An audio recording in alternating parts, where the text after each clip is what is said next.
So let's discuss the Peaceman Foundation. How did this come about, and what was your inspiration? The mission statement for the Peaceman Foundation is to battle hate crime and post-traumatic stress disorder. Everyone, not just the soldiers back from Iraq and Afghanistan, but anyone, a rape victim, a domestic abuse victim, anyone, even somebody who loses their parents in a horrific car accident. Any trauma, severe trauma to the mind of any man, woman, or child scars the mind sometimes forever, unfortunately.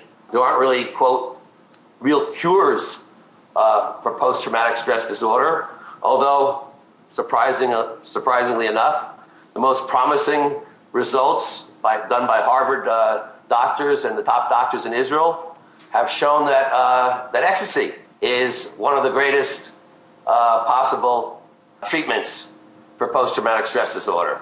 They're learning that just like marijuana has medicinal benefits for cancer victims, they're finding out that MDMA helps those that suffer from post-traumatic stress disorder. So not everyone who not everyone who suffers from a hate crime, from post-traumatic stress disorder, but they're very often linked together. And so that's why I felt that both of them were causes that fit, and I wanted to be the spokesperson.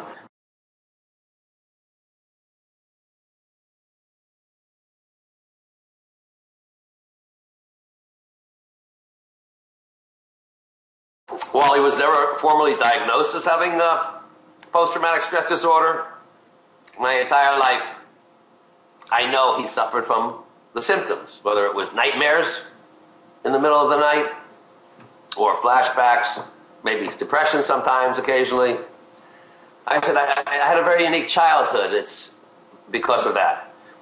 When long black leather trench coats were in style, I couldn't get one because my mother said, your father's going to think you look like a Gestapo agent. Because that's the way the Gestapo and Nazis dressed, in these long leather trench coats. When my younger brother went on a field trip in Pennsylvania Dutch, he wanted to bring back, he brought back a beer mug. And my mother said, throw it away, don't let your father see it. Because it looked like a Bavarian, Austrian beer drinking mug and would also remind him of the Nazis. Yeah, many different things were unique about my childhood because of that.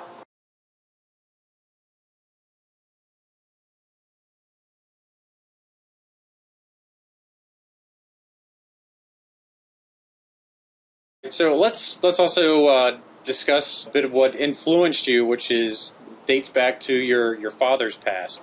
Well, he was taken at the age of 15 and a half. He was rounded up and did forced labor at the age of, it was in Auschwitz for a year and a half, which was unheard of. No, most people didn't last in the camps that long. His mother was sent straight to the gas chambers. His father also did forced labor, and after 3 months was beaten to death. And my father had to pick his father out of a pile of corpses. When the Germans were losing the war and the Allies were approaching the camps, they evacuated whatever ones were still alive, even though they were skin and bones, and marched them across on a death march through Czechoslovakia to Mauthausen in Austria, which again was an extermination camp and one of the worst. And that's where he was liberated on the last day of the war. I think it was 19 and weighed 90 pounds. He was nursed back to health by the American Red Cross, and then helped the American counterintelligence track down Nazi war criminals. And he actually personally identified Goebbels' brother, Hitler's propaganda minister, and had him arrested. And then, as I said, he came to America with $150 in his pocket and wound up doing what no Holocaust survivor had ever done. He took over a oil and gas producing company on the New York Stock Exchange, and then he took over a major a commercial bank in New Jersey and grew it to a $4.5 billion institution. So the man was legendary. There's nothing I could do in life that could compare to his business genius. So I do it creatively. And I wanted to always be the artist, the performer, and the entertainer.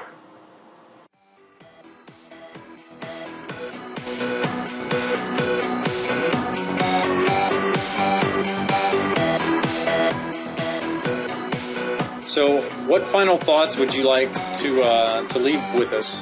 It's important when you buy I Am Peaceman, which I hope you do, the lyrics, because I'm all about the lyrics.